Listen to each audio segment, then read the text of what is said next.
4 جو ان کے بڑے لیڈر ہیں جب یہ کسی سے ملنے گئے تو چاروں نے ان کو کہا کہ دیکھیں جی یہ نواز شریف نے تو واقعی ملک کے ساتھ بڑا برا کیا ہے، آپ ہمیں کیوں نہیں سوچتے؟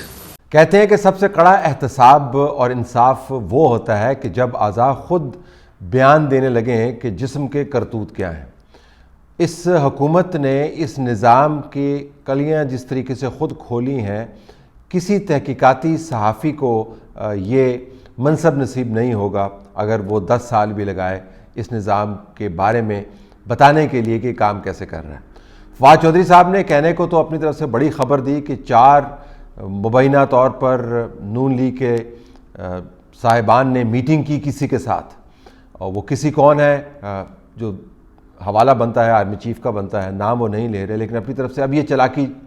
بڑی کرتے ہیں جی کسی سے ملاقات کی، تو آرمی چیف سے مبینہ طور پر ملاقات کی، جس میں انہوں نے بتایا کہ نواز شریف اور شریفوں کا کوئی مستقبل نہیں ہے، شہباز شریف انکلوڈڈ، تو آپ ہمیں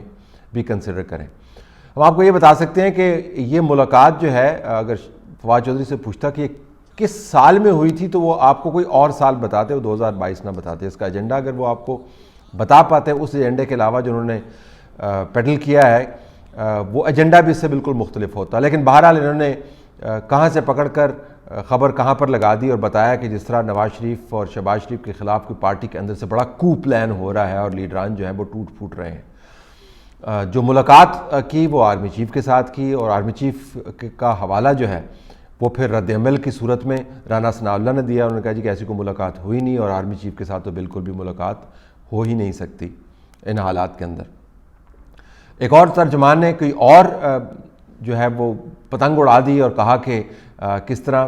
شہباز شریف اپنے لیے، مریم نواز کے لیے، اپنے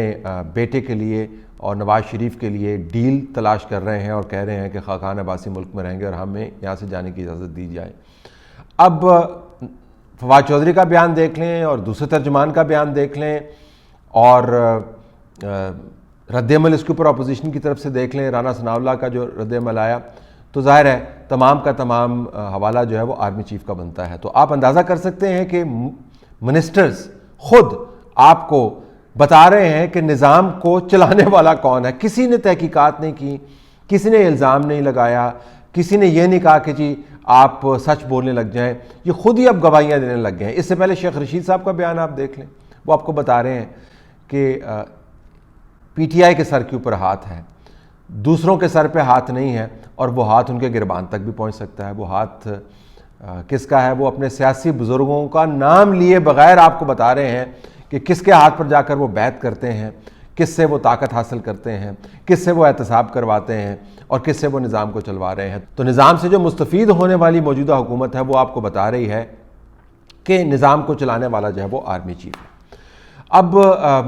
یہ بڑی عجیب و غریب قسم کی صورتحال پیدا ہو جاتی ہے، کیونکہ آرمی کی طرف سے جب بھی ان کے اسپوکس مین جنرل صاحب DG ISPR کے جو ہے وہ بات کرتے ہیں تو وہ کہتے ہیں جی کہ آرمی کو آپ نہ گھسیٹا کریں معاملات کے اندر، آرمی کو بالکل آپ پرے رکھا کریں سیاست سے۔ اور اس کابینہ کے منسٹرز جو ہیں ہر دوسرے روز آپ کو بتاتے ہیں کہ آرمی کی وجہ سے یہ حکومت چل رہی ہے، آرمی چیف کے ساتھ تعلقات بڑے اچھے ہیں، آرمی چیف نے ان کے سر پہ ہاتھ رکھا ہوا ہے، اور شیخ رشید کے بیان کے مطابق وہ ہاتھ جو ہے ان کے اوپوننٹس کے گربان پر بھی جا سکتا ہے۔ وہ آپ کو یہ بتاتے ہیں کہ آرمی چیف سے ان کے مخالفین ملاقاتیں کرتے ہیں تاکہ پارٹی کی قیادت تبدیل کی جا سکے، وہ ان سے کنسیشن مانگتے ہیں۔ ایک اور آپ کو بتاتا ہے کہ کس طرح آرمی چیف کے ساتھ ملاقاتوں کے اندر ڈیل کی باتیں ہوتی ہیں اور اپنے لیے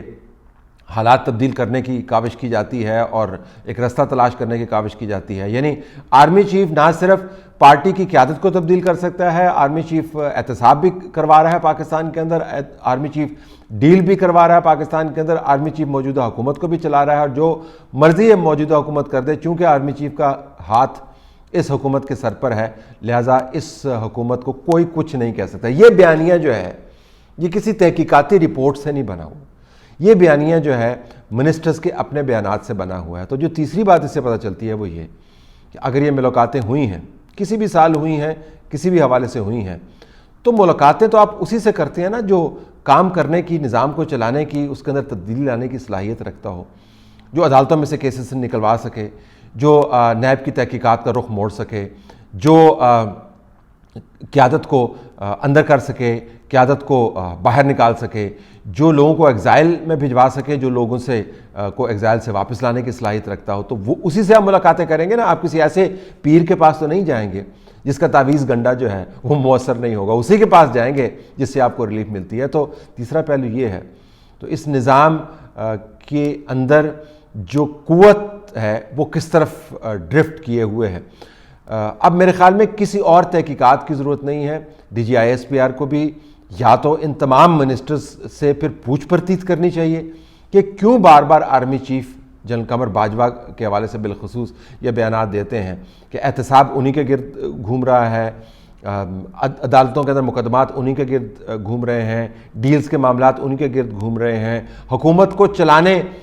یا گرانے کے جو ایشوز ہیں وہی کنٹرول کر رہے ہیں. تو وہ کیوں منسٹرز یہ بار بار بات کرتے ہیں؟ اور انہوں نے اتنی مرتبہ یہ بات کر دی ہے کہ اب تو مسلمہ حقیقت ہے. یہ اعضاء کی گواہی ہے جو آپ کو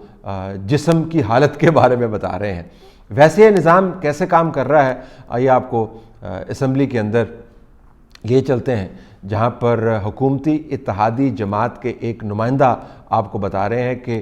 جمہوری نظام کی کیفیت کیا ہے. یہ تو انہوں نے بتا دیا کہ اصل نظام کی کیفیت کیا ہے. جمہوری نظام کی کیفیت کیا ہے؟ وہ نظام جو اپنا منی بجٹ پاس کرتے ہوئے اپنے ریکارڈنگ نہیں کرتا کہ کہیں بعد میں عدالت کے اندر وہ ریکارڈ پیش نہ کرنا پڑ جائے اور مقدمہ نہ بن جائے کہ اس ملک کے ساتھ یہ منی بجٹ کی صورت میں آئی ایم ایف کے کہنے پر اس حکومت نے کیا کیا, وہ ریکارڈ ہی مکمل طور پر غائب ہو گیا. ذرا ان کی بپتا بھی سنیے کہ اس وقت پیرزادہ صاحب جب یہ بجٹ پاس ہوا اس سے اگلے دن جب انہوں نے تقریر کی تو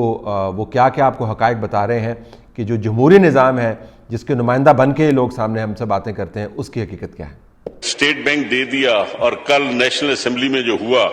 یہ سسٹم جو لگایا جاتا ہے یہ ریکارڈنگ کے لیے ہے, اور اس میں کل کوئی چیز ریکارڈ نہیں ہوئی اور آپ اس کو پاس کرتے رہیں. کل کو اگر عدالت میں کوئی جائے تو آپ تو ریکارڈ ہی نہیں دکھا سکتے, بیکاز یہ جو ریکارڈنگ ہے یہ بیسک ہے. تو کل جو ہوا جناب اسپیکر, ہم تنقید کرتے ہیں ان فیصلوں پر جنہوں نے آئین کو ترمیم کرنے کی اجازت دے دی گئی ملٹری ڈکٹیٹرز کو. ہم شکایت کرتے ہیں کہ مارشل لا کیوں لگتی ہے, اور کل جو پارلیمنٹ میں ہوا اس کے بعد اس ملک میں کسی میرے جیسے شہری کا, ہمارا کوئی اب اس ملک میں عزت سے گزارا نہیں ہو سکتا. جب آپ پگڑیوں کو ہاتھ ڈالیں گے کہ اس جیسی مقدس سیٹ پہ جو میں الیکٹ ہو کے آتا ہوں, اپنی غریب عوام کے ووٹ لے کے آتا ہوں, ان کے مینڈیٹ سے آتا ہوں, اور ایک دفعہ ایم پی اے, 5ویں دفعہ ایم این اے میں یہاں آیا ہوں, اور میں نے اپنے علاقے کی بات کی, ہماری پگڑیوں کو چھالا گیا, پرچہ دیا گیا, نوٹسز دیے گئے, اور پھر کیا آپ توقع کرتے ہیں کہ اس ملک کے ایک عام شہری کا, جو گلی میں رہنے والے ہمارے جیسے سرائکی کمزور لوگ صرف آواز اٹھا دیں, ہماری زمینوں پہ قبضے کرتے ہو اور وہاں پرچے دیتے ہو, قتل کرا رہے ہو, ریٹائرڈ جو ہے وہاں پہ حوالدار جو ہیں وہ لوگوں کے وہاں پہ حقوق کھائے جا رہے ہیں, اور جب بات کرو تو پھر ہمیں عبرت کا نشان بنایا جاتا ہے. اور اس کے ساتھ جب پارلیمنٹ میں یہ ہوا ہے تو آج کے بعد تو پھر یہی ہے کہ ہم اپنی زبان بھی بند کریں. اور ابھی میں نے ایک کیولکیڈ دیکھا ہے باہر, ہمارے حاکموں کا جا رہا تھا. پرائم منسٹر کا کیا کیولکیڈ ہے؟ لوگ پرائم منسٹر پہ تنقید کرتے ہیں جس کی سیکورٹی بڑی ضروری ہے. جن کی سیکورٹی کی ضرورت نہیں ہے ان کی, ابھی والووز کی ایک لائن تھی, جیپوں کی, مرسیڈیزیں, اور جب قوم کے غریب لوگ یہ دیکھیں گے تو کیا کہیں گے؟ پہلے تو ہم چور, جو عوام کے کمزور نمائندے ہیں, ہم چور, تو عوام کیوں الیکٹ کرتی ہے چوروں کو؟ اور چوروں کے ساتھ جو سلوک آپ کر رہے ہیں, ہم عوام کے نمائندے چور, جو غیر منتخب لوگ ہیں وہ معزز اور معتبر, اور وہ ہماری پگڑیوں کو